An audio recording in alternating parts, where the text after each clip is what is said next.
You got that bill in the mail. What was going through your mind? I was surprised. I was shocked, you know, and wondering how did it get that large. What happened? That's when I called to the water company.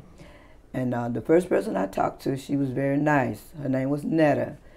And she went through my account. She pulled it up and looked through it, and she just couldn't believe, you know, it was that high. And I told them, you know, that I explained to her, but I had asked them to shut the water off in October, and thought it was off. It was never off. You know, they didn't shut it off. So she said, well, let me go back and talk to my supervisor. So she went back. She came back, and she told me, she said, you will not have to pay that high bill.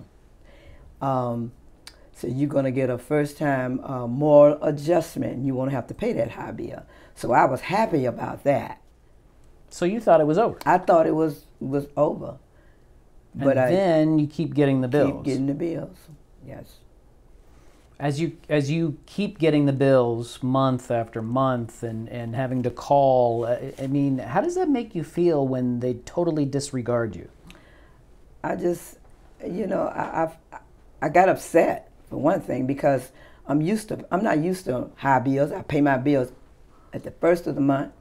You know, my husband and I, we're both retired. So we get our money at the first of the month and we pay all of our bills. But this bill here, you know, I've never had a bill this high. You know. Especially for water. Right. Unless I'm buying a car or something. Every time I called, I was very nice, and every time I called, they would say, well, it's pending, it's still pending. And so that's been going on every month. I call from January up until now.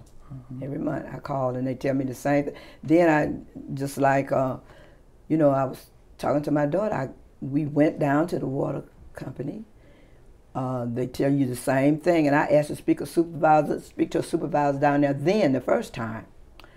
And they said they would call me. And I'm thinking they will call me back. I went home. They said, call me in 24 hours. The next day, nobody called. I gave them 2 days. I called back. They still didn't call me. So then, a couple months later, in May, you guys go back down there. I go back down because I'm trying to get it resolved. What was that trip like for you? Well, it was kind of rough because my husband, he has the sciatic, and you know, I didn't want to go by myself, so both of us went. And he have to sit, and I do all the talking. I go up to the window, and they told me, well, someone will call you back, a supervisor, because I asked for a supervisor. So they'll call you back in 24 hours. I said, no. I said, because I've been through this. I need to talk to someone today because I need to get this resolved. And, well, it's going to be a while because he's in a meeting. I said, well, I'll sit and wait.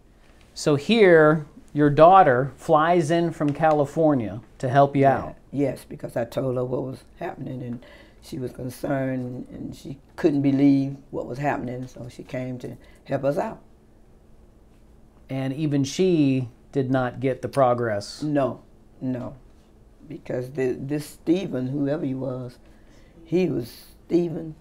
He was really kind of nasty on the phone, and because she had it on speaker, and I could hear him. And he just wouldn't answer any question, talking all over her, just very disrespectful and not professional at all. Looking back on what you've dealt with, how do you feel? I feel hurt in a way that that they would do this to us. You know, being